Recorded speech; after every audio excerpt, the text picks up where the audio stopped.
This is Farley. Farley never meant to frighten anyone. All he ever wanted was someone to play with.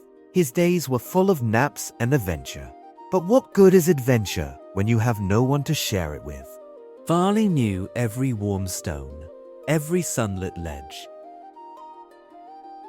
This way he could see everything that moved, or so he thought. There were places too small, too quiet, and very purposely hidden from his sight. And this is Morrie. Morrie is a field mouse, and unlike Farley, he was always looking for a safe place to sleep. This is Morrie's family. Morrie was the runt of 5 brothers, but he grew to be the strongest and wisest of them all. Living in the fields as a field mouse meant you moved often, and between plows and floods, Morrie had lost his home more times than he cared to count. All he wanted was a safe place to call home, where plows, floods, and Farley would not force him to run again. Unbeknownst to Farley, Morrie did consider him a friend, but because of their size differences, Morrie was afraid to play. After all, Farley is a cat, and Morrie is a mouse, so he always kept one eye open when Farley was around. He would pretend to be asleep, but let it be known, Morrie was very aware when Farley was near.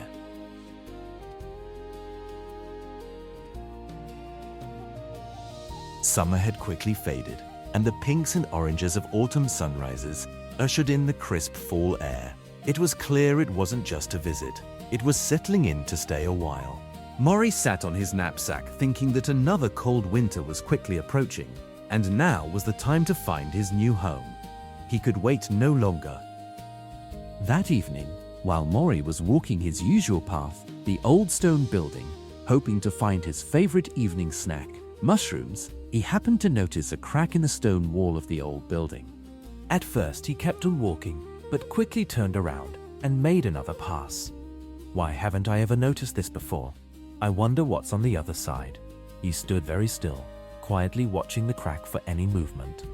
Nothing. But what he did notice was a very faint breeze coming from the crack. Morrie immediately knew what he needed to do. There was no time to waste. While Farley and the world slept, Morrie went to work. By morning, the crack was now a doorway, so Morrie crawled inside. Once inside, Morrie found himself in a narrow stone recess, tucked in a corner of a larger room. It was built in between the wall and the side of a cedar wood cabinet. It is not a space anyone ever meant to use, but once Morrie saw it, he whispered, "It's perfectly perfect. No plows, no floods, and no Harley." And with that, he gave a big, well-deserved yawn and decided to take a nap. After all, it had been a very busy night. Then, something stirred. Morrie opened one eye and found himself staring into another. It was far too large, far too close, and very much awake. Morrie didn't stay to think. He ran.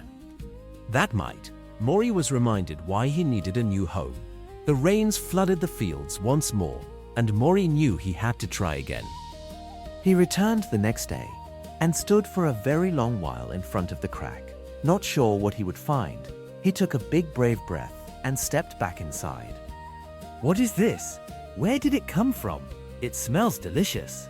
Morrie couldn't resist a good nibble, and then he realized, not only had he found his new home, he felt welcomed, but by whom?